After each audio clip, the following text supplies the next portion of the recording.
శాసన మండలి సభ్యులు సుప్రసిద్ధ కవి రచయిత గాయకులు శ్రీ దేశపతి శ్రీనివాస్ గారు, ఈ కార్యక్రమానికి వచ్చినటువంటి గౌరవనీయులు పెద్దలు మాజీ మంత్రివర్యులు సిద్దిపేట శాసనసభ్యులు శ్రీ హరీష్ రావు గారు, పలువురు శాసనసభ్యులు మాజీ శాసనసభ్యులు కూడా వచ్చి ఉన్నారు.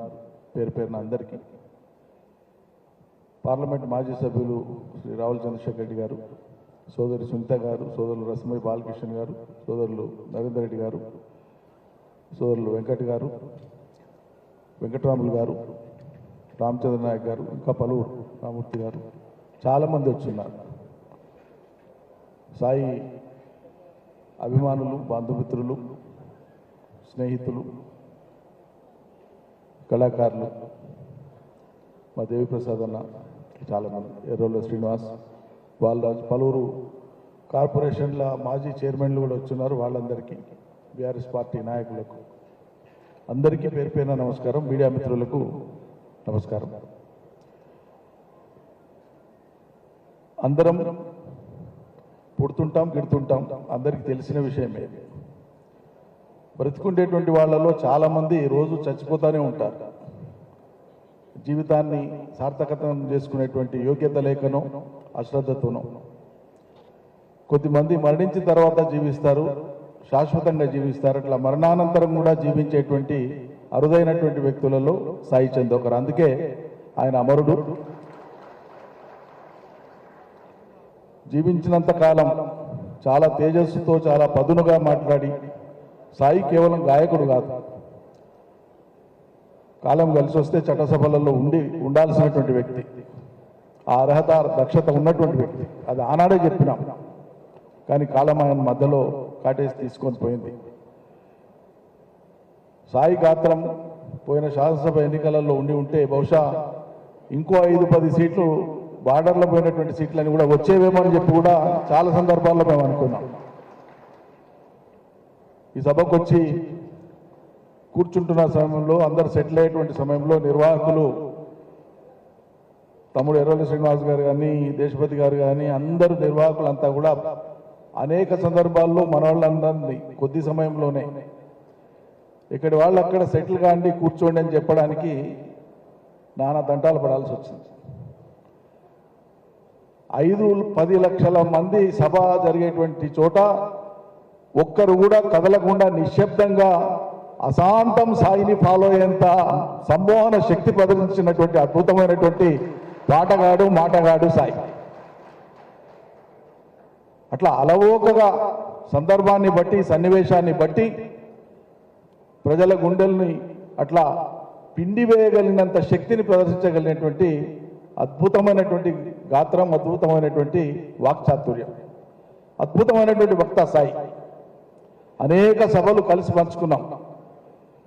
నాకంటే 2 దశాబ్దాల పైబడే చిన్నవాడు, ఇంకా ఎక్కువే చిన్నవాడు అనుకుంటా. నేను విద్యార్థి దశలో ఉన్నప్పుడు ఏ విద్యార్థి సంఘంలో పనిచేసినానో, ఆయన విద్యార్థిగా ఉన్నప్పుడు, యూనివర్సిటీ విద్యార్థి ఉన్నప్పుడు అదే విద్యార్థి సంఘంలో పనిచేయడం ఒక యాదృచ్ఛికమైనా కూడా అన్నింటికి మించి పాలమూరు కరువు జిల్లాకి వెళ్ళి వచ్చినటువంటి వాడు, కష్టాల్ని చూసినవాడు, కరువు నేల దుఃఖాన్ని కళ్ళారా చూసినటువంటి వాడు. గోరెడ్డి పాటలు కావచ్చు, మిత్ర పాటలు కావచ్చు, తెలంగాణలోని అనేక మంది యొక్క అద్భుతమైనటువంటి పాటల్ని, పాటలో ఉండేటువంటి సాహిత్యానికి 100% మెరుగులద్ది రిఫైన్ చేసి ఆ పాటను అట్లా గుండెల్లోకి తీసుకుపోయినటువంటి మహాగాత్రం సాయి. మిట్టపల్లి సురేందరు ఈ సంస్మరణ సంచికలో ఆయన చెప్పినటువంటి మాటలో చూసిన నేను ఇందాక, నేను రాసినటువంటి పాట, ఆ పాటకు నిజంగా ప్రాణం పోసింది సాయి అన్నాడు. అంత గొప్పగా నేను పాట రాసినా కానీ రాసిన దానికంటే ఎక్కువ ప్రాణం పోసింది సాయి అని చెప్పినాడు. అట్లా 2011లో ఆ పాట ఏదైతే వచ్చిందో, రాతి బొమ్మల్లోనో కొలువైన శివుడు అనేటువంటి పాట, తెలంగాణలో ఉండేటువంటి ఫలానా గుండెను కదిలియలేదు, ఫలానా గుండెకు తడి తగలలేదు అనడానికి ఆస్కారం లేనంత గొప్పగా సాయి ఆ పాటను పాపులర్ చేసి కదిలించేసింది. అది బహుశా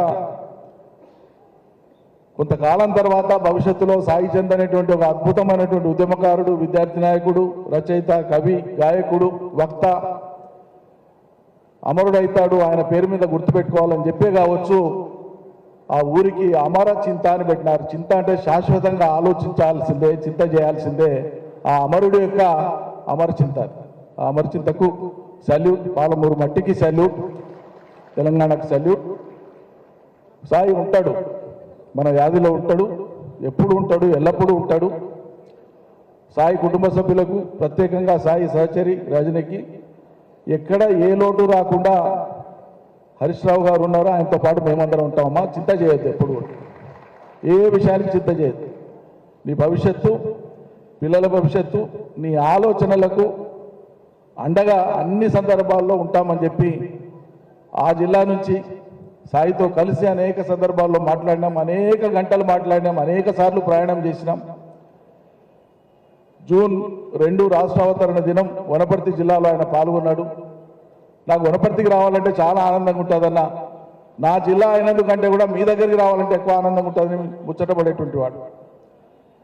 ఆ రోజు తను చేసినటువంటి ఉపన్యాసం నాకు ఇప్పటికీ గుర్తుంది. ఆ తదుపరి అక్కడ రైతు వేదికలో ఒక రోజు మాట్లాడితే ఆయన మాట్లాడినటువంటి ఉపన్యాసం ఇప్పటికి ఉంది. అద్భుతమైనటువంటి ఉపన్యాసం, మీరు నమ్మరు అసలు ఎంత గొప్ప ఉపన్యాసం. బహుశా మళ్ళా సాయిని మాట్లాడమన్నా అదే ఉపన్యాసం, అదే సందర్భాన్ని ఉదరించి అంత గొప్పగా మాట్లాడడం, అంత గొప్పగా మాట్లాడిన ఆ రోజు, అంత స్ఫూర్తిదాయకంగా మాట్లాడి. దురదృష్టవశాత్తు ఇవాళ దినన్నాడు గుండెపోటుతో మనకు దూరమైనాడు భౌతికంగా.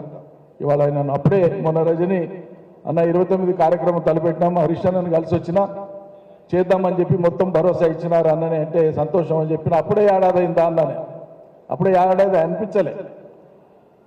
కాలం మన చేతిలో ఉండదు, సాగుతూనే ఉంటుంది. కాలంలో మనం అంతర్భాగమై ఆ కాలం మనకు ప్రజలకు అనుకూలంగా బరల్చేటట్లు శక్తివంచన లేకుండా కృషి చేయడమే మనం మనుషులుగా చేయాల్సినటువంటి పని.